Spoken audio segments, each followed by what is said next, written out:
یہ جو کچھ ہوا مارکہ حق اور آپریشن بنیان مرصوص، اس کے نتیجے میں یہ جو ہمارے چیف آف آرمی سٹاف ہے ان کو فیلڈ مارشل کا عہدہ دیا گیا. یہ دنیاوی اعتبار سے یعنی فوج جو دنیا میں رائج نظام ہے اس میں پوری دنیا میں فیلڈ مارشل کا عہدہ دیا جاتا ہے. کبھی ہٹلر کا وہ جو اربن رومیل تھا وہ فیلڈ مارشل تھا. پاکستان میں صدر ایوب صاحب فیلڈ مارشل ہوئے اور ان کے بعد یہ دوسرا آدمی ہے جس کو فیلڈ مارشل قرار دیا گیا، یعنی ایک اسٹار بڑھا دیا گیا. اور یہ جب تک ان کی حیات ہے یہ تب تک فیلڈ مارشل ہوں گے. لوگ کہتے ہیں یہ جی کیوں نہیں دیا، کوئی کہتا ہے ان کو جو ہے نا وہ بادشاہ بنا دیتے، سکندر اعظم بنا دیتے. میں کہتا ہوں دشمن کو جواب دیا گیا. 71 کے بعد دشمن نے اس وقت کے آرمی چیف کو بھارت نے اپنا فیلڈ مارشل بنایا. موجودہ وزیر اعظم نے اور سیاسی قیادت نے یہ فیصلہ لیا ہم اس کو تحسین کی نگاہ سے دیکھتے، ان کو بھی خراج پیش کرتے کہ آپ نے بہت اچھا کام کیا، ہم آپ کی تحسین کرتے. اور یہ جو فیلڈ مارشل بنایا گیا دنیا میں اس کا بڑا مقام ہوگا، یہ اچھی بات ہے. لیکن میں آپ کو بتانا چاہتا ہوں یہ بات معمولی ہے. فیلڈ مارشل یہ عہدہ معمولی ہے. یہ کیا وقت رکھتا ہے ایک مجاہد کے سامنے؟ اس کے سامنے تو صحرا ہو یا دریا، پہاڑ ہو، وہ سب ایک مجاہد کی ہیبت سے رائی کے جو ہے نا وہ ذروں کی طرح نکل جاتے ہیں، اڑ جاتے، فضا میں چلے جاتے.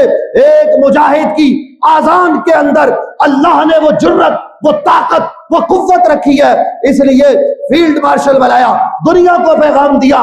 اچھی بات ہے. لیکن میں آخر میں آپ کو یہ بتانا چاہتا ہوں پہلا مارکا جو بدر کا ہوا، ابھی دیکھیے بلوچستان میں خزدار میں حملہ ہوا یا پاکستان میں سندھ میں جو کچھ ہو رہا ہے یہ دشمن کی پروکسی وار ہے.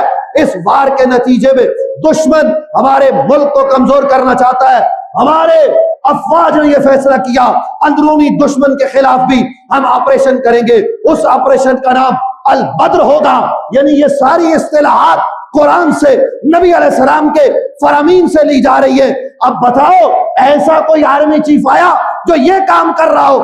ہم کہتے ہیں قرآن بھی لوگوں کو یاد کرا رہا ہے، وہ نبی علیہ السلام کا زمانہ بھی یاد کرا رہا ہے. کبھی بدر کی بات، کبھی احد کی بات، کبھی خندق کی بات، کبھی جو ہے نا وہ صبح حملے کی بات، کبھی حق پر استقامت کی بات. یہ ساری باتیں ہماری افواج کر رہی ہے. تو میں یہ کہہ رہا تھا یہ فیلڈ مارشل کا عہدہ معمولی ہے. میں یہ کہنا چاہتا ہوں جب بدر کی جنگ اللہ نے مسلمانوں کو جتوا دی، مسلمان فاتح ہو گئے، تو جو بدر کی جنگ کا ہیرو تھا، جو مین آف دی وار تھا، جس کا نام ہے حیدر کرار غیر فرار، میرے نبی کے اخی حضرت سیدنا علی بن ابی طالب کرم اللہ وجہ الکریم، نبی علیہ السلام نے جب ان کی جرت کو، ان کی بہادری کو دیکھا، علی کی چلتی تلوار کو دیکھا، تو غیب سے ایک آواز آ رہی تھی، لا فتح الا علی، لا سیف الا ذوالفقار. علی جیسا جوان نہیں، ذوالفقار جیسی تلوار نہیں. تو نبی علیہ السلام نے علی کو اللہ کا شیر قرار دیا. کیا قرار دیا؟ سب بولیے. نبی علیہ السلام نے علی کو کیا قرار دیا؟ اسد اللہ، اللہ کا شیر ہے. میں یہ کہتا ہوں اے وزیر اعظم اسلامی جمہوریہ پاکستان، پریزیڈنٹ آف اسلامی جمہوریہ پاکستان اور اسلامی جمہوریہ پاکستان کے تمام عوام سے، علماء سے، سب سے یہ کہنا چاہتا ہوں کہ آپ نے فیلڈ مارشل ان کو قرار دیا، اچھی بات ہے، دنیاوی اعتبار سے تحسین کرتے، لیکن یہ ہمارے نزدیک معمولی بات ہے. بدر کا فاتح، بدر کا ہیرو اللہ کا شیر ہے. تو یہ جو جنگ ہوئی اس میں علی کا بیٹا، نبی علیہ السلام کی اولاد کا فرد، field marshal general Syed Asim Munir, یہ اس بات کا حقدار ہے کہ ہم یہ اعلان کریں تمہیں سرکار نے، حکومت نے تو فیلڈ مارشل قرار دیا، اللہ کے رسول نے بدر کی جنگ کے بعد علی کو اسد اللہ، اللہ کا شیر قرار دیا. اور میں یہ اعلان کرتا ہوں جنرل سید عاصم منیر، آپ نے بدر کی یاد کو بھی تازہ کیا، آپ نے آپریشن بنیان مرصوص میں بارکہ حق میں فتح حاصل کر کے اسلام کے سر کو فخر سے بلند کیا ہے. تو آپ کے لیے فیلڈ مارشل یہ معمولی عہدہ ہے. ہم یہ کہتے علی اسد اللہ ہے تو army chief general Syed Asim Munir اگر علی اللہ کا شہر ہے تو تو عاصم منیر مولا علی کا شعر ہے۔ حضرت مولا علی کرم اللہ وجہ الکریم کا شعر ان کا بیٹا جنرل سید عاصم منیر ہے۔ کیا آپ سب کو یہ بات منظور ہے؟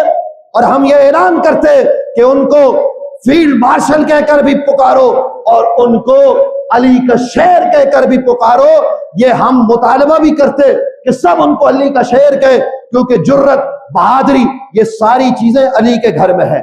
علی کے بیٹے بھی بہادر تھے، علی کی اولاد ہر زمانے میں بہادر ہوتی ہے، اور اس لیے یہ سید ہے، اس کی رگوں میں علی کا، نبی کا، زہرا کا خون ہے، اس لیے مارکہ حق اس میں کامیابی حاصل کی ہے تو ہم خراج تحسین پیش کرتے۔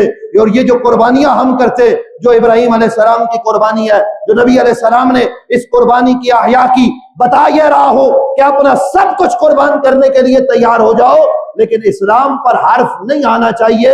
اپنی جان ہم دے سکتے اسلام کے لیے، اسلام پر آنچ نہیں آنے دے سکتے۔ یہی ہر مسلمان کا جذبہ ہے اور یہی جذبہ ہونا چاہیے۔ اللہ تعالی ہمیں اسی جذبے پر قائم و دائم فرمائے۔